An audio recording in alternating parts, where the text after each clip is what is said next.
Antes de mais nada, provavelmente vocês não sabem, nós vamos fazer um anúncio de uma coisa que eu estava prometendo. Algumas coisas eu prometo que a gente pode ver, mas essa eu prometi e deu certo. Lembra do semestre passado que eu prometi que a gente ia lançar uma série de vídeos sobre o livro, Deliriano Pesquisa Clínica? Lançamos hoje. Hoje. Mas nós vimos ontem já. Em português e espanhol. Viu? Espanhol também. Então, agora a gente tem lançamos o capítulo 1 essa semana, vai ter um por semana. Vou passar para vocês os links. A ideia é que você passe para frente. Walk the talk, sabe? Faça a palavra andar. Anda para frente. E o livro é muito bom e, assim, é legal se você tiver o livro, mas não é indispensável. E aí você vai aprender todos os passos de um protocolo de pesquisa clínica. E na verdade, é que o livro chama Deliriano Pesquisa Clínica, mas vale para qualquer coisa. Não é só para pesquisa na área de farmacêutica ou biológica, vale para qualquer área. Tá? E os vídeos em espanhol estão no canal Cientística e os vídeos em português estão no canal da Érica, que é o Ciência Bonita. Depois a gente vai inverter. Então, começa com os vídeos em espanhol, depois em português, e ela começa em português e depois em espanhol. Tá? O maior esforço que a gente fez com esses vídeos, na verdade, para mim, assim, são os vídeos em espanhol. Porque não tem material organizado em espanhol. Em português você até acha mais ou menos, mas em espanhol não tem nada. Sabe? E a Liz entendeu um espanhol muito fácil, porque é hondurenha. Né? Se fosse uma chilena ou um chileno, nossa, não dá para entender. Né? O cara de Buenos Aires, misericórdia. Agora, Honduras, toda a América Central, parece é muito mais fácil o espanhol, você consegue acompanhar muito bem. Né? Quem fala espanhol sabe, né? Que tem as diferenças regionais. Aí, ainda bem que eu tive sorte de conhecer a Liz, em que tem o espanhol sem sotaque. Ela é muito o médio, o espanhol médio. Ela é fofa. Então, é muito bom. Então deu certo, vamos lançar, então espalhe a palavra. Se algum de vocês já for docente, montar uma disciplina de metodologia, pode usar os vídeos à vontade. Os vídeos é de graça, tá? De grátis. Vou passar para frente mesmo. Tá? Muito bem. Aí, inclusive, durante a disciplina agora, eu vou relacionar alguns daqueles vídeos. Né? Então, tem um vídeo que vai, acho que é o capítulo 7, que é sobre covariantes. Como você vê variáveis de confusão. Tem um vídeo só sobre isso, aí é complementar algumas discussões que eu vou trazer. Então a gente já lançou. Beleza. Hoje eu vou falar do GLZM. Tá? Na verdade, você já viu o GE e o GMM, a gente vai relembrar as diferenças. Você vai perceber que o GLZM é a mesma coisa deles, só que é a versão para medidas independentes, que é quando não é medida repetida. Tá? Então, você vai ver que a fórmula para fazer um teste de medida repetida ou de um teste independente é a mesma coisa. A fórmula é a mesma. O que vai mudar é o jeito como você especifica o erro. Se os erros são independentes ou não. Tá? Então, é fácil entender isso porque ajuda muito, porque esse mesmo racional que a gente está aprendendo de transformar tudo como regressão, na verdade vale para qualquer problema. Tá? E aí, vou falar da aderência, que é um dos detalhes que eu ainda não falei, mas e se der tempo, eu vou começar já sobre um outro tipo de distribuição da variável dependente, que é a distribuição de Weibull, que deu origem à análise sobre vida. Tá? Eu vou começar a falar um pouquinho de análise sobre vida. Tá? Vamos começar do começo. Então, o que o GE e o GMM têm em comum? Eles são testes por medidas repetidas, longitudinais. São testes longitudinais. Isso é o que eles têm em comum. Tá? Então, você nunca vai fazer um teste, um GE ou um GMM para um teste independente. Longitudinal, longitudinal. Tá? Quando você vai, vamos supor que você vai começar com GE. Quais são os passos da análise que você vai fazer? Primeiro você tem que ter um desenho longitudinal. Isso você já tem. Qual é a sua próxima preocupação? Boa, a distribuição do Y. A distribuição da variável dependente. Você vai pensar sobre isso. Aí você tem os candidatos. Qual é a próxima preocupação? Os erros já são dependentes, porque o estudo é longitudinal. Mas você tem que saber o padrão de dependência. Né? E aí o que você determina? A matriz de covariância. Tá? Você vai bolar aqui uma matriz de covariância. Vai escolher. E aí você faz o teste e interpreta. Tudo bem? O racional é esse. Tá? Como é que eu sei se meu modelo ficou bom? O que os resíduos? Se os resíduos têm distribuição normal, isso é uma coisa. Mas o fato deles serem normais não quer dizer que ele é o melhor modelo de todos. Pode ser que tenha um melhor. Aí imagina que você, na distribuição, você ficou com 2 candidatos à distribuição. Aí você fez a análise com os 2. Tá? E você quer saber qual ficou melhor? Você vê a medida de aderência. Tá? Entendeu? Estou construindo com vocês. Tá? Então, quando você tem a... Qual que é a diferença do A e C e o B e C e o Q e C? Né? O A e C e o B e C você utiliza quando você tem testes independentes. Quando você quer comparar modelos, quando sua pesquisa é uma pesquisa de testes independentes. Então você só usa ele no GLZM. Quando você está comparando modelos dentro de um teste de medidas repetidas, aí você usa o Q e C. Então ele vale tanto para o GE quanto para o GME. Tá? O cálculo do Q e C, ele é basicamente o mesmo cálculo dele, só que ele leva em conta que as medidas são dependentes. Tá? É basicamente isso. E como é que você interpreta? Porque o A e C não dá um P, ele dá um número. Por exemplo, eu fiz assim, eu fiz o modelo 1, imagina que eu fiz o modelo 1 usando distribuição normal. Aí eu fiz um outro modelo com as mesmas variáveis, 2, usando uma gama. Aí eu vou pegar, sei lá, vou pegar o Q e C deles, eu fiz um GI. Aí aqui deu 10,2, aqui deu 6,5. Qual deles é melhor? Quanto menor, melhor. Tá? Quanto mais perto do zero que está aderindo mais. Tá? Então a regra aqui é quanto menor, melhor. Eu não sei se está, eu acho que eu pus no site. O A e C, né, que depois deu origem aos outros, que é o mais antigo, o A é Archaic Information Criterion. É o critério de informação de Archaic, tá? De Archaic, na verdade. Esse cara é um japonês, né? Acho que é Hirohito Archaic, alguma coisa assim. E ele é matemático, e aí ele fez lá, acho que 60, 70 anos desse indicador, que ele bolou esse indicador. Aí ele fez na revista de estatística lá, na American Journal of Statistics, ele fez tipo uma página, né? Eu pedi para eles fazerem uma carta. Aí ele fez uma carta contando a história de como ele criou isso, né? Aí ele é um matemático, assim, ele é um pouco estatístico, ele trabalha pouco com pesquisa aplicada. Mas ele estava mexendo com essas coisas de matriz de covariância, sabe, métodos de otimização para isso. E aí ele estava no metrô, porque o japonês pega o metrô, né? Ele estava no metrô, aí teve uma ideia, de manhã. A ideia da IC saiu no metrô. Ele estava andando no metrô, aí ele imaginou que cada vagão era uma matriz, sabe? Porque, né, as matrizes correlacionadas. Aí estava assim, no metrô, ninguém conversa, ele estava ali pensando, aí ele anotou um papelzinho, chegou e fez isso aqui e publicou. E ficou muito mais famoso que a própria pesquisa dele, né, o AIC. Fica muito útil. Então, eu acho que tem no site a notícia, é legal, tem a carinha dele, é uma pessoa, não é um robô, tem uma pessoa aí.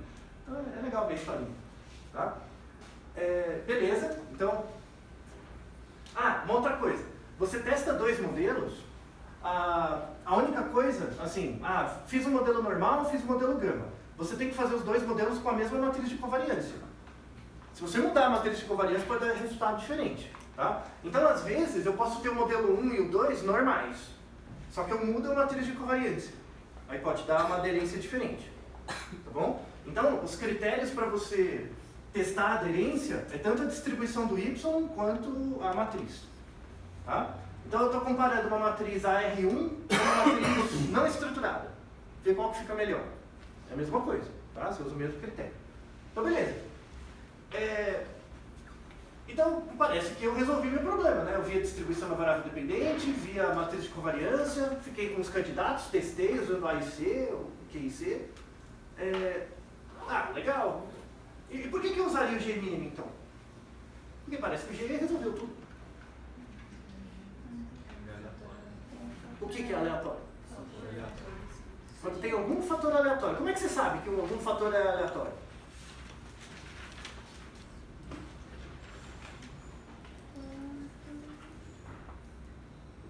Será que tem fator aleatório? Quais são os critérios? Primeiro, você pode já começar de cara achando que tem um fator aleatório. Gráfico. Isso. Você pode olhar pelo gráfico. E olha dado perdido já é uma sugestão. E tem um outro que é o critério numérico. Tá? Então você vai usar o GMM quando você está desconfiado de que tem algum fator aleatório. Geralmente o fator aleatório é o sujeito, é a própria pessoa. Ou porque elas variam demais, variam muito dentro de um grupo e do outro, ou porque tem dado perdido, então você perdeu o dado das pessoas. É basicamente isso. Mas você pode ter alguma variável como fator aleatório. Então algum X pode ser o fator aleatório também. Dá um exemplo. Vocês estão me acompanhando? Então, normalmente a gente usa o GMM quando os sujeitos não se comportaram de uma maneira muito homogênea, eles foram muito bagunçados. A gente usa, é um critério para usar o GMM. Normalmente a gente coloca o sujeito como fator aleatório, mas se eu quiser colocar, por exemplo, a idade como fator aleatório, qual a justificativa para colocar a idade como um fator aleatório? Está no seu caderno, não está na sua cabeça, está no seu caderno. Por que eu ando com os meus resumos? Porque eu esqueço as coisas. Eu vou ativar, vou dar o chunk de memória para você puxar na sua memória operacional. Lembra aquele exemplo do uso de drogas? Vai. O que você lembra? Aqui pode ter quando ele mencionar a variável x, pode não ter todos os... Isso. Então se eu colocar aqui, por exemplo, uso de drogas, e eu não tenho na minha amostra todos os níveis que eu tenho na população, já é uma indicação de fator aleatório. Não esquece essa, tá? Porque é útil. Ou então, a rigor, qualquer variável pode ser uma variável aleatória. Você só tem que justificar. Tá? O mais comum é ser o sujeito, porque as coisas não aconteceram como você esperava. Mas, às vezes, você pode pôr qualquer variável como fator aleatório. Por exemplo, eu posso pôr idade como um fator aleatório, porque minha amostra-alvo são pessoas de 18 a 60 anos, o alvo. Só que o que eu consegui coletar foi de 20 a 40. Então você não tem todos os níveis. Tem uma parte da explicação que você não vai conseguir fazer, fica aleatório. Aí, o que você consegue coletar na idade, você explica aqui. O que você não consegue explicar vai para o erro. E aí você tem que modelar esse erro. Entendeu? Então você conhece a variável como aleatória. Tudo bem? Lembra? Tá? Análise gráfica, você lembra para ver se o fator é aleatório ou não? Você faz o gráfico dos sujeitos e vê se todos estão paralelos ou não. Né? Como que é o método numérico?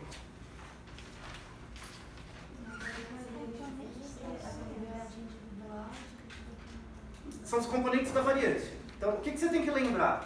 Que o seu modelo, ele serve, na verdade, para reduzir incerteza. Tá? Então, de novo, uma coisa que eu falei no curso 1. Qual a diferença do estatístico e do cartomante? Não tem nenhuma diferença entre o estatístico e o cartomante. Só tem uma diferença. Tanto o estatístico quanto o cartomante, eles fazem previsões. Só que o estatístico te diz quanto ele está errando. O cartomante não. E aí você acha o cartomante mais legal, porque você assume que ele tem 100% de confiabilidade. Como o estatístico diz o quão errado você está, seu errado! Né? Quando na verdade o erro está em você. É você que não sabe mensurar muito bem a confiabilidade dos processos. Então, a ideia de você usar um modelo é porque o modelo é melhor do que o chute. Você podia chutar qualquer coisa, né? Mas você usar um modelo, ele reduz sua incerteza. Então, sua margem de erro diminui. Tá? Então, quando você monta um modelo, esse modelo vai tentar explicar a variabilidade dos seus dados. Toda a variabilidade. Tá? Essa variabilidade ela pode ser dividida em vários níveis.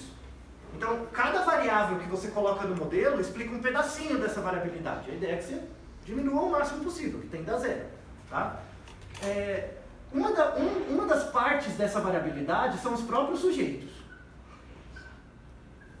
O próprio indivíduo, né? A variação dele já explica uma parte da variabilidade. Se essa parte que os sujeitos explicam for muito grande em relação ao geral, vale a pena colocar o sujeito como fator aleatório. Porque ele em si explica bastante. Tá? Às vezes ele pode explicar mais do que o efeito que você está olhando. Isso é uma indicação do placebo. Quer saber como mensurar placebo? É quando o tamanho da explicação do fator do indivíduo é maior que o fator que você está olhando. Se eu tiver um X aqui que é remédio, toma ou não? Certo? Uma dummy. Sim ou não? Tá? E eu consigo ver o quanto que isso aqui explica da variabilidade total. Imagina que isso aqui explica 40% da variabilidade total. Tá? Se eu colocar o sujeito como fator aleatório e ele mostrar que os sujeitos explicam 60%, realmente é meio placebo. Você entende? Então você tem um argumento para dizer que o remédio é placebo. E você tem como quantificar o tamanho do placebo. Não é só isso.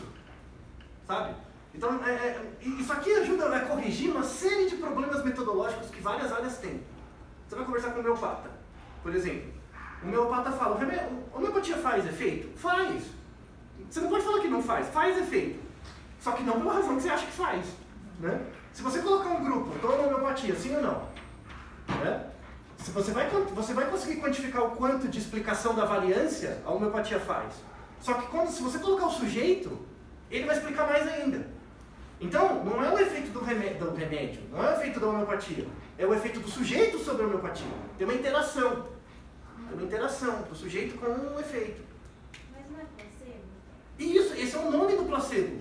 Eu estou te dando uma quantidade que chama placebo. Então, como que você consegue quantificar o efeito placebo? É quando você pega a proporção da variância que os sujeitos explicam. Se ele for maior do que a proporção medida pelo efeito, você tem como subtrair um do outro. Isso é a medida do placebo. Então, se os sujeitos explicam 40% da variância total, os sujeitos, e o efeito da homeopatia explica 20%, tá? Se subtrai um do outro, não dá 20%? 20% é o efeito placebo.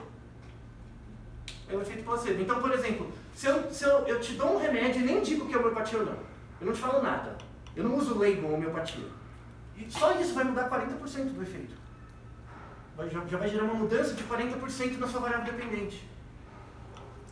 Porra, é útil quantificar isso, não é verdade?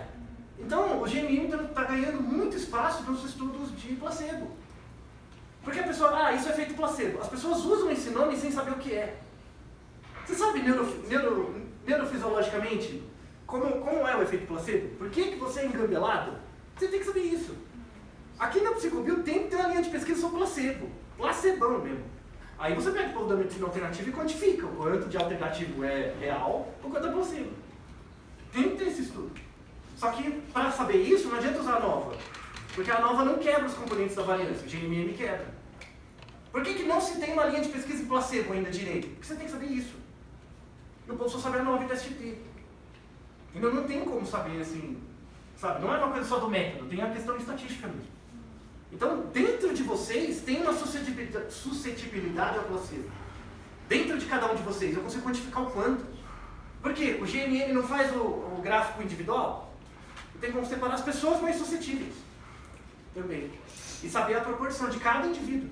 Quantos por cento de placebo o indivíduo tem. Tem indivíduo que é 100% do efeito sobre ele é placebo. Tem que estudar, né? E tem como fazer isso. Daí tem um artigo muito legal com GMM, que o cara mostrou o efeito de homeopatia em cachorro. O cachorro recebe criança, bebê, sofre efeito de homeopatia, de placebo, né? Principalmente por causa da interação com o cuidador, né? Então ele conseguiu quantificar no cachorro o tamanho do efeito placebo. Porque você faz uma pesquisa com o cachorro, um grupo toma um remédio, outro não. Você vê a porcentagem da variância que o sujeito explica e o quanto que é o remédio. Então você consegue quantificar a quantidade média de placebo que um cachorro é submetido. E você salva isso no banco de dados. Mas como assim? Ele tem efeito? Tem. Ele sabe o que é. Mas o dono não sabe. E é isso que importa. Você tem uma metaconsciência. Você é dona de você mesmo. É como se você tem você e o seu cachorro interno. Como você internamente tem você e o seu cachorro, você se autocontrola. Aqui é só colocar externamente. Dá certo, velho. A gente é zoado. A gente é bugado. Bug divino. É isso. Só que agora você identificar o bug divino que ele tem. Entendeu? É bugado. Se a gente controlasse o bug divino, é bom, né? Aí precisa evoluir a causa material, né? Tem que evoluir a biologia bastante. Vai acontecer quando a gente for substituído por máquinas, aí não vai ter mais esse efeito, né? Então, quando isso acontecer, o Terminator, tá? Quando isso acontecer, talvez. Mas pelo menos a gente tem como saber a quantidade. Então, esses povos, mãe de cachorro, pai de cachorro, povo na minha namastê gratidão, tem como quantificar o tamanho do placebo que a pessoa tem. E aí você junta isso com a sociologia, com a antropologia, várias áreas super legais, para ver as estruturas de significado que as pessoas têm. Tão legal! Pena que tem pouca gente, eu não tenho tempo. Eu queria fazer um estudo de placebo com célula. Quanto que o pesquisador manipula o resultado da célula, o povo da célula? Isso! Mas eu não tenho tempo, você podia me ajudar, a fazer um estudo de placebo com célula. Né? Tem que ser estudo fácil, que dê resultado, que a gente saiba que dê resultado. Tem que ser estudo bem clássico, assim, uma reprodução de estudo clássico. E aí dá pra fazer. Mas depois a gente pensa nisso. Mas enfim, já tô jogando veneno, né? Pra dar o Você é incentivo. orientador? Oi? Você é orientador? Não. Mas é cor. Mas eu sou orientador de um monte de gente. Mas não importa, se alguém assinar, a gente faz. Eu de menos. Mas enfim, então acho que vocês conseguiram perceber a diferença, né? Como que você calcula o fator numérico? Lembra aqueles componentes da variância do GLM? Você vê a porcentagem da variância do sujeito dividido pela porcentagem da variância do sujeito mais a porcentagem de variância do erro. Né? Isso aqui é o total da variância. Então, quanto os indivíduos explicam em relação ao total. Se isso aqui for maior que quanto? 10%, já mostra que vale a pena colocar o sujeito como fator aleatório, ele explica uma quantidade razoável. Tá? Ficou claro para vocês a lógica? Tá? Então, uma vez que eu determinei meu modelo, selecionei lá os meus candidatos, vi deles qual adere melhor, fiz o gráfico de normalidade dos resíduos, parece que está ok, então, sei lá, o modelo 2 ele é melhor que 1, então o modelo 2 aderiu melhor no qqplot. Aí a última parte que falta, caso seja necessário, é ver os outliers. Né? Você tem algum dado outlier. Aí lembra o gráfico embaixo do qqplot? Né? Aí é o gráfico da distância de Cook. Então é um gráfico que tem uma reta, e a ideia é que os indivíduos fiquem mais ou menos em torno da reta. Se tiver um herói que escapa, muito, ele é um outlier. Não é para apagar ele. Não se apaga o indivíduo, a menos que ele esteja errado. Tá? Que seja um dado digitado errado. Esse cara é um outlier. No SPSS ou em qualquer software, o que você vai fazer? Você vai clicar 2 vezes no gráfico e colocar o case number. E ele vai te dizer qual indivíduo é esse cara. Aí você roda de novo a análise com ele e sem ele. E vê se muda a inferência. Tá? Os números mudam, você tira uma pessoa. Mas tem que ver se o que era significativo aqui deixa de ser e vice-versa. Isso que é mudar a inferência. Tá? Se mudar o P um pouquinho, não tem problema. Mas se mudar muita inferência, aí você tem que ver o que fazer. Tá? Pode ser que o resultado de um grupo não seja por causa do grupo, seja por causa desse cara. Tá Aí tem que olhar. em vermelho. Case number. Número do caso. A inferência, como que eu vejo mesmo? Quando você roda o modelo, não vai dar a tabela lá do parâmetro estimates. Aí você vai ver quem é significante e quem não é. Né? Você faz essa tabela com o sujeito e sem ele. E vê se muda. O que era significativo não é mais. É só isso. Tá? É visual mesmo. Tá bom? Se mudar, você tem que fazer uma descrição mais qualitativa desse sujeito. Né? Você concorda comigo que quanto maior o tamanho da amostra, mais difícil é de um indivíduo mudar o resultado? Sim. Tá? Agora pensa comigo, também para você, Robson, né, que gosta de Big Data. Imagina que eu tenho um banco de dados com 1 milhão de pessoas. 1 milhão. Tá? Para começar a conversar, 1 milhão. Tá? Aí eu faço a distância de cookie, porque dá para fazer, isso aqui não vira uma nuvem de pontos, você tem 1 milhão. Aí imagina que não tem um cara aqui, vai ter uma nuvem. Tem tipo 5 mil pessoas. Aí você não tem um outlier, você tem 5 mil. Como é que você faz? Você faz o modelo com os 5 mil e sem os 5 mil, né? Tudo bem? Você tira esses caras, roda e vê se muda a inferência. E se mudar? Você analisa qualitativamente. E o que isso quer dizer? É uma subpopulação, seu N é muito grande. Então você descobriu uma subpopulação. Quando é 1, aí você vai atrás do cara, aí você vê que aconteceu alguma coisa, ou o cara é esquisito mesmo. Tá? Mas quando você faz em Big Data, isso aqui é uma subpopulação. É um perfil diferente.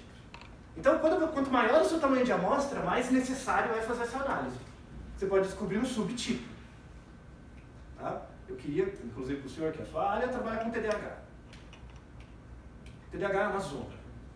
E a grande zona do TDAH não é essa briga se ele existe ou não. É como você... Porque eu falo isso até como psicólogo, né? Tem gente que precisa... Quando você vê a questão da doença mental, né? Tem gente que precisa de um abraço, tem gente que precisa de remédio. A questão é, você como profissional, você tem que saber qual caso é qual. O TDAH é exatamente a mesma coisa. Tem gente que... Tem vários falsos positivos, né? Só que aí tem gente que precisa de acompanhamento comportamental, tem gente que precisa de remédio. E é difícil ter um critério diagnóstico para cada um. O problema é o diagnóstico, como é que você separa Essa é uma análise boa para separar subtipos, por exemplo, de vários tipos de distúrbio. Alzheimer, outro exemplo. Então, guarde isso no seu coração. Isso só vale quando o N é grande. Tá? Você faz uma análise de outlier de N grande, se aparecer um grupinho ali, aí já é um candidato legal. Aí você transforma eles num grupo, e aí compara eles. Entendeu? Aí todos esses caras são grupo 1, e esses outros são 0. Você faz uma dummy e joga no modelo. E vê se melhora ainda mais a explicação. Entendeu o lance? Bacana, hein? Bacana. Tá? Aqui a gente está falando de pesquisa mesmo, né? Não precisa ficar justificando números. Então, legal. Muito bem. Então, feitas essas explicações, acho que já está um pouco mais claro. Vamos para o caso independente, né? Quando eu não tenho mais medidas repetidas. Então, eu peguei um estudo só. Tá? Eu deixei o mais fácil para o final, que é o GLZM. GLZM quer dizer Generalized Linear Models. Então, tem a diferença do General Linear Model, né? Que é o que você viu no curso 1. General. Generalized é porque você aceita outras distribuições do Y. Essa é a diferença. O General Linear Model só aceita distribuição normal. Tá? Generalized aceita outros tipos. É isso. Tá? Então aqui o Y pode ser binário, pode ser tempo até um evento, pode ser qualquer coisa. Só que aí as variáveis o estudo é transversal. Então vamos imaginar um estudo que eu tenho aqui sexo, masculino e feminino, tenho idade, tenho renda, baixa, média e alta, e a variável que eu quero, variável dependente, vou colocar, sei lá, vou pegar depressão, vou dar um exemplo, depressão. Estou sem muitas ideias. Tá? Então, depressão é a minha variável dependente. Aí eu medi depressão por meio de uma escala, tá? Num questionário. As outras são as independentes. Nossa, veja que eu tenho só um estudo transversal, não é longitudinal. Qual é a equação? Como que eu monto a equação? Dependente é contínuo? É contínuo. Depressão igual B a idade mais A1 vezes sexo. A2 vezes vizinhança. Mas não tem 3 grupos? Eu tenho que fazer dano. Em vez de usar o D1 e D2, eu coloco a ideia do A e J. Tá? Então eu vou colocar aqui A2 vezes renda. Então o que eu tenho? Eu vou chamar depressão e J. É que na verdade vai ser mais que IJ, né? Porque aqui é contínuo, beleza? Aqui eu tenho homem e mulher, né? Aqui eu tenho masculino e feminino. E aqui eu tenho baixa, média e alta. Então o que eu vou ter? Ó? Variável depressão do sujeito I, de cada sujeito, no sexo J, homem e mulher, na medida de renda K. Tudo bem? Está imaginando que isso é uma matriz? Então o que eu fiz com a depressão? Transformei ela numa matriz. Essa matriz vai ter os sujeitos, imagina uma coluna. Tá? O I é a coluna, sujeito. 1, 2, 3, tal. O J é a coluna sexo, masculino e feminino. E o K é a coluna renda. Tudo bem? Você percebeu que eu deixei de ser um nome deixou de ser um nome de uma variável e virou um vetor? Virou uma coluna de valores. Tá? Você vai pegar o seu banco inteiro e colocar aqui. Então a coluna depressão, a coluna dos resultados está aqui dentro. Para cada sujeito, em cada sexo, em cada renda. Tudo bem? A constante, ela tem JK? Você não tem os dados, eu vou fazer de propósito sem o desenho. Tá? Você não vai ter os dados de todas as pessoas? Então, ó, o Y não é a depressão, é essa coluna do gráfico. Certo? Aí você vai ter a idade é um eixo, vai ter um outro eixo que é o sexo, e vai ter um outro eixo que é a renda. Ai meu Deus, 4 dimensões. Você consegue imaginar na sua cabeça. Então imagina que tem um Y e 3 X. Não vai gerar um ponto no espaço hiperdimensional? Esse ponto é o resultado da pessoa. Tudo bem? Então vai ter a variável dependente. Então, então vai ter uma nuvem de pontos nesse gráfico. Vai ter uma nuvem de pontos. Essa nuvem de pontos, depois eu vou tirar uma média. Não vou fazer uma função que na verdade não vai ser uma reta, vai ser uma superfície. Estão comigo? O chat cogumelo bateu já, né? Então, vai ter uma superfície ali, não vai? Essa superfície vai ser a superfície média. Não vai ter indivíduos que vão cair em cima da superfície, outros para cima, outros para baixo? Tá? Essa superfície não vai cruzar o eixo Y. Esse B precisa de IJK? Não, porque ele vai cruzar num ponto. Tudo bem? É uma superfície, ela cruza num ponto. Tá? Que é quando todo mundo é zero, é o que eu vou chutar. Então ele não tem IJK, ele só tem um valor. Tá? A idade. Esse A aqui da idade, ele tem IJK? Não. A idade não é um eixo? A idade não vai ter para cada sexo e cada renda? Sim. Então ele tem. Tá? Então imagina no banco de dados. Ó, se no meu banco de dados eu tenho vários valores de depressão, para cada idade, sexo e renda, eu vou ter vários valores de idade, não vou? Então eu vou ter que pegar essa coluna de valores e transformar no vetor. Então ele vai ter IJK também. Tá? Então aqui, IJK. E o sexo? Também. Tá? Para cada sujeito, aí do próprio sexo e para cada renda. E aqui a renda também. Você entendeu? Quando eu coloco o IJK, eu estou montando os vetores. Tá? Estou montando os vetorizinhos aqui. Tudo bem? Por que eu estou forçando vocês a pensarem assim? Primeiro porque vários artigos postam a fórmula assim. Quando você vai ler o livro, ele faz assim. Né? E computacionalmente, para quem quiser ir para a computação, quando eu for calcular esse A aqui, o A não é um coeficiente angular? Não tem aquele ioiô bichochô? Lembra que você aprendeu no colégio? Ioiô y menos yz igual a m vezes x menos xz. Você achar um coeficiente angular. Ioiô bichochô, que é esse A. Né? Computacionalmente, dá muito trabalho fazer isso. Demora para o computador fazer. Então, porque ele vai ter que pegar para cada pessoa, fazer a reta de cada um e depois juntar. Demora.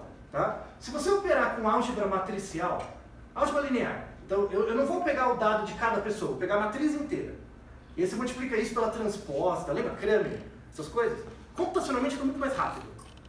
Então é por isso que os computadores transformam tudo em matriz, porque depois é só multiplicar, ver se tem inversa e dá tudo certo. Tá? Mas é bom para você imaginar. Você conseguiu perceber que só nessa fórmula eu coloquei meu banco de dados inteiro? Então eu não preciso mais desenhar assim? Já está dentro da fórmula? Esse é o próximo avanço Pokémon, é esse. Do Persona com o Persona 2. Seu avanço Pokémon é sair daqui pra cá. Quando você consegue fazer isso, aí você tem mais flexibilidade ainda. Então, ó, pensa comigo. Sexo. Sexo, a rigor, eu não vou considerar gênero. É sexo biológico mesmo. Eu tenho todos os níveis. Tá bom. Renda também, baixa, média, alta, acho que cobre. Agora imagina que no meu plano de pesquisa, no meu projeto, eu queria pegar pessoas de 18 a 60 anos. Uma ideia, né? Aí quando eu coletei os dados, eu só vi que tinha pessoas de 20 a 40. Ou seja, eu estou perdendo uma parte da explicação. Né? Pode ser razoável colocar essa variável como um fator aleatório, por exemplo. Tá? Então o jeito de modelar esse A vai ser diferente. Tudo bem? Tá? Como que eu consigo descobrir se a idade é um fator aleatório? Você faz a mesma coisa dos componentes da variância. Lembra? GLM, componentes da variância. Você entra lá e coloca a idade. Coloca a variável dependente, depressão, e na independente bota a idade. E dá OK. Aí você vai ver o quanto que a idade explica em relação ao total. Se for maior que 10%, vale a pena colocar como fator aleatório. Mesma coisa. Mesma coisa, tá? Ou você pode supor por teoria mesmo e joga lá. Tá? No máximo que vai acontecer não faz a diferença. Dá o mesmo resultado. Pode ser que eu queira colocar o sujeito como fator aleatório, porque na minha pesquisa eles variaram muito. Não posso colocar o sujeito? Onde eu coloco ele? Na constante. Eu vou jogar ele aqui junto da constante. Tá? Então o B quer dizer que é um valor único para cada pessoa. Né? Que é uma superfície só. Se eu quiser transformar o B num vetor, para pegar o B de cada pessoa, porque cada pessoa pode cruzar o eixo, né? Aí eu vou transformar no B e J. Se eu pegar esse B e transformar no B e J, K, já estou transformando no vetor, então estou pegando toda a variabilidade. Se eu quiser colocar o fator aleatório, eu transformo B em IJK mais um M vezes o sujeito. Vocês conseguem visualizar isso? Então, ó, de novo. Eu tenho aqui, ó. Esse é o B. Isso aqui é a constante da superfície, né? Só que cada indivíduo, se eu tiver os indivíduos assim, aqui eu, sei lá, vou fazer um B aqui. Se eu tiver os indivíduos para cima e para baixo, cada valor deles não vai cruzar exatamente o B. Né? Cada valor deles, se eu fizer um prolongamento, cruza lugares diferentes. Então eu quero primeiro dar conta dessa variabilidade. Aí é só colocar o IJK. Eu transformo no vetor. Outra coisa é que eles podem ter ângulos diferentes, não pode? Tá? Aí você coloca esse M, que é o coeficiente angular de cada sujeito. Então se eu colocar o sujeito 1, tipo, sujeito 1, né? Eu digo para o modelo fazer o gráfico do sujeito 1. Coloca aqui 1. Ele vai pegar o B1JK, que é o sujeito 1. Estão comigo? Sim. Estão comigo? Então ele troca o I por 1. Ele pega o JK do sujeito 1 mais uma constante de ângulo. Então ele pega o valor do cara e o ângulo de onde ele sai. Tudo bem? Aí ele consegue fazer a reta daquele indivíduo. Tá? Isso aqui é o fator aleatório do sujeito. Tudo bem, gente? Então, ó, você vê que mesmo num teste independente, eu consigo fazer a mesma coisa. Tudo bem? Você não viu nenhuma diferença do teste pareado. É a mesma ideia. Eu coloquei essa fórmula toda, mas tem um erro, né? No final. Nessa pesquisa, os erros são independentes ou pareados? Ou correlacionados, né? Nessa pesquisa aqui, ó. Os erros são correlacionados ou são independentes? São independentes, porque cada pessoa foi coletada diferente da outra. De novo, isso é uma suposição. Né? Vou supor que os erros são independentes, com uma certa média zero e um desvio padrão. Eu vou ficar repetindo isso até vocês quererem me bater. Por que o erro tem média zero? Né? Cancela em cima e embaixo lá da superfície. Tá? Então, isso é uma suposição. Você não sabe se o erro é assim ou não. Você pode bolar um modelo assim. Se os erros não forem independentes, então imagina que o erro do sujeito 1 tem uma relação com o erro do sujeito 2. Por que isso aconteceria? Pode ser porque eles se conhecem. Se eles se conhecerem, o efeito aleatório está no próprio sujeito. Tá? Aí fazendo o sujeito como fator aleatório, isso resolve. Mas tem outra fonte. Uma amostra enviesada? Enviesada por quê? É isso, a amostra está enviesada de algum jeito. Se a amostra não estiver enviesada, a coleta foi ok, os erros são independentes. Mas imagina que os sujeitos não se conhecem. Isso você resolveu. Mas mesmo assim, o erro pode dar correlacionado. Por quê? A forma como você coletou, sei lá, região. O que é forma? Vai. Eu esqueci. O método. De novo, você está descrevendo, mas não está explicando. Não entrou no crítico ainda. Olha para a fórmula. Olha para a fórmula. O que pode ter dado ruim para você não supor dependência dos erros? Coletou na região onde a renda é viciada. Boa! Se essas medidas forem correlacionadas. Por exemplo, se eu coletar muito mais homem de renda baixa do que renda alta. Se você desbalancear os grupos. Então, se eu fizer um viés, eu coletei só, aqui tem sexo, aqui tem renda. Aí eu errei, esqueci, eu coletei todas as mulheres, todos os homens têm renda baixa e todas as mulheres têm renda alta. Não vai dar um viés? Se der diferença no modelo, você não sabe se é por causa do sexo ou da renda, porque os dois efeitos estão combinados. Ou seja, eles estão correlacionados. Tudo bem? Lembra da regressão linear? Qual que é o nome disso?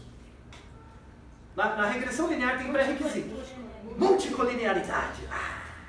Multicolinearidade, que é quando as variáveis independentes são correlacionadas. E aí tem que jogar em modelos separados? A gente vai ver o que fazer, mas eu vou dar o diagnóstico primeiro. Então, caso os erros sejam dependentes, né, isso aqui você tem que supor é um problema de multicolinearidade. Linearidade. Tá? Aí, isso é um problema da pesquisa. Deu um ruim, você não fez direito, isso aqui é ruim. Tá? No teste de medida repetida é esperado que seja dependente. Aqui não, aqui você deu um erro. Tá? Lembra no curso 1 que para ver multicolinearidade a gente tinha que calcular um cara que chama Derby-Watson? Você viu o Derby-Watson, né? Se ele estava fora de uma faixa lá. Então, isso aqui é uma medida do Derby-Watson. Você pode já olhar de cara e fazer um modelo com erro independente e um modelo com erro dependente e ver qual fica melhor. Se esse modelo com erro dependente tiver um AIC menor, aí quer dizer que teve algum problema na sua pesquisa. Teve alguma dependência na sua pesquisa. Tem uma outra fonte que gera erro dependente que é o quê? Dado perdido. Missing. Imagina que muito mais homens do que mulheres desistiram da pesquisa. Isso gera um viés no erro. Tudo bem? Tá? Pegaram o ponto? Então, na medida, no teste pareado, é esperado que haja dependência, você vai especificar a matriz de covariância. Aqui, se os erros derem dependente, é um problema. Porque não é esperado que ele dê dependente, porque o teste é independente. Tá? Como é que... Então imagina que eu dei um ruim. Tipo, peguei mais homem num grupo do que o outro, deu ruim. Né? Como é que eu faço? No GLZM. Como é que eu corrijo? Tento minimizar esse problema. Se no teste pareado eu faço a matriz de covariância, né? A matriz de covariância serve para quê? Para ver a correlação entre os tempos, não é? Essas medidas não são correlacionadas? Então como é que eu corrijo? Usando a matriz de covariância, isso, obrigado, isso, a mesma matriz de covariância. Então eu tenho que especificar uma matriz de covariância.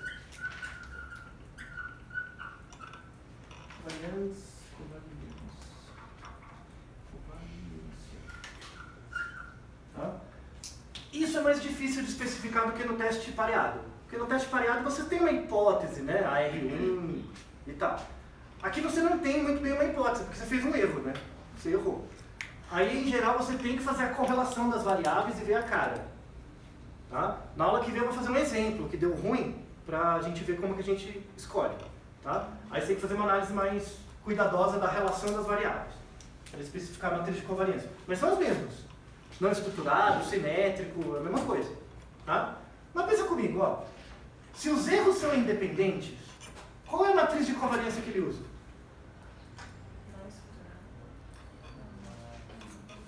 Imagina que a não estruturada tem muito grau de liberdade, pode dar não convergência. Simétrica, porque é tudo igual. Então converge mais rápido. Tá? Então, se os seus erros são independentes, ele vai usar uma matriz de covariância, só que é assimétrica. Entendeu? Tá tudo encaixado, gente. Tá tudo encaixado. É muito mais fácil pensar assim, eu confesso. Tá? Tá tudo encaixado. E aí ele vai te dar, se você especificar o modelo certinho, ele te dá os traços, você pode interpretar. Se você colocar o sujeito como fator aleatório, você vai ter um gráfico para cada sujeito. Tudo que eu falei antes vale. Tá? Então, qual que é a diferença de um teste independente pareado para o estatístico? É a correlação dos erros. Todo o resto é igual. Uma coisa que eu nunca falei no curso 1, né, que é o erro. É a base do curso 2. Como você maneja o erro. Impressionante, né? E vocês conseguem perceber porque isso é um método mais científico de pensamento? Porque o seu objetivo é minimizar o erro. Faz todo sentido com o método popperiano. Então tem uma questão epistemológica. Filosoficamente é melhor fazer assim. Entendeu? Não é só comparar com uma questão, né, filosófica mesmo, está tudo estruturado. Por isso que esse devia ser o novo curso 1. Aqui que a gente forma cientista. No outro a gente forma analista de dados. Né? Forma escraviária. Aqui não. Aqui forma... Isso. Tá? Então, e aí segue o mesmo raciocínio. Você tem seus modelos candidatos, você roda cada um deles, compara eles, vê o outlier, vê o gráfico do resíduo. Mesma estratégia. Tá? Aderência ao IC e BIC. A aderência ao AIC e o BIC. Quem der menor, melhor. Mesma coisa. Tá? Saiu? Entenderam a ideia? Pois não. Então, se eu achar que teve uma proporção de homens e mulheres, por exemplo, diferente entre as rendas, e isso me der um erro dependente, eu mudo de GLZM para GMM? Não. Dentro do GLZM tem uma opção da matriz de covariância lá também. Então, toda essa conversa é só para você apertar um botão. Então falando, eu acho que eles são correlacionados. Aí você coloca a matriz, muda ali a matriz e acabou. Se você deixar no default, ele vai supor simétrico, que é um independente. É só isso. E aí você interpreta do mesmo jeito, a interpretação é igual. Tem a função de ligação. Lembra a função de ligação? Pode ser log, pode ser... tudo a mesma coisa. Tá? Então, se esse y aqui, por exemplo, ele tem distribuição gama, você supõe que ele tem distribuição gama, você pode interpretar os A's como razão de médias ou como odds. Você escolhe. Tem a mesma flexibilidade. Tá? Fala se não é um modelo mais bacana, que permite você jogar muita coisa. Né? O problema é, para você conseguir... Por que o povo fica perdido usando GLM? Porque não tem a teoria básica.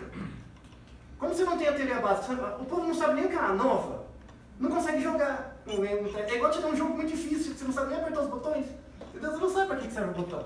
É tipo você jogando videogame, né? Que você não teve uma... Quando você é criancinha, já começa jogando videogame, fica fácil, você entende todos eles. Mas agora você vai jogar um videogame, você não sabe nem apertar o botão. Aí tem muita cor, muita coisa. Né? Muito pra quê? Uma coisa antes só tinha um botão, né, Atalho? Só tinha um. Porque agora tem 8, 10 botões. É a mesma coisa. Então o cara que nasceu aprendendo só jogando Atari, que é só a 9, você vai dar um PlayStation, sei lá, GameCube, que é o controle mais bizarro que tinha, o cara não vai saber usar. Né? Aí ele vai ficar só apertando um botão. Entendeu? Então você vai dar um canhão para matar a formiga, né? Coitado. Tá? E de novo, eu faço questão de ensinar os modelos generalizados, porque antes de você aprender coisas mais flexíveis, você se forma como cientista. Isso organiza o seu pensamento, isso que importa. Isso é o mais importante. Tá? Eu quero todo mundo, você com papel aí, quando você for fazer com seus dados, montar a equação. Já estou cantando uma questão da prova 2. Uma questão da prova 2 é, pega a sua pesquisa e monta essa equação. Da sua pesquisa. Monta a equação, monta o erro, supõe normalidade, eu não sei fazer conta. Só monta isso. Tá? Monta a matriz dos dados, vai fazer um desenho da matriz de cada um em JK, papapá. Se tiver um outro fator, vai o L, né? Aí vai todo o alfabeto. Tá? Não vai dar pra fazer isso na prova 1. Né? Não vai dar pra fazer isso na prova 1. Não, é na 2. Não, isso é na 2. Na prova 2 eu pedi pra você montar um gráfico.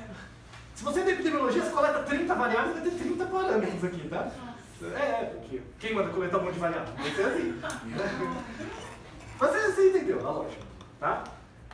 Então, a gente já viu várias distribuições do Y. Agora eu vou voltar, né? Porque eu comecei com as distribuições, aí fiz os modelos, né? Pareado e agora o independente. Agora eu vou voltar numa distribuição, porque eu prefiro explicar separado, porque ela tem especificidades muito úteis. Assim. A gente viu variáveis discretas, variáveis contínuas, né? Toda a descrição lá, Bernoulli, binomial, geométrica, Poisson, hipergeométrica, binomial negativa, né? Viu as contínuas, normal, gama, a Tweed, que é a mista, lembra do carro aqui da PT? Né? Aliás, estava até conversando, não sei se foi com um de vocês ou um cara do curso passado, tem um negócio que é uma suposição boa para a distribuição Tweed, que é assim, tipo, imagina um teste psicológico, um teste qualquer, que seja muito difícil.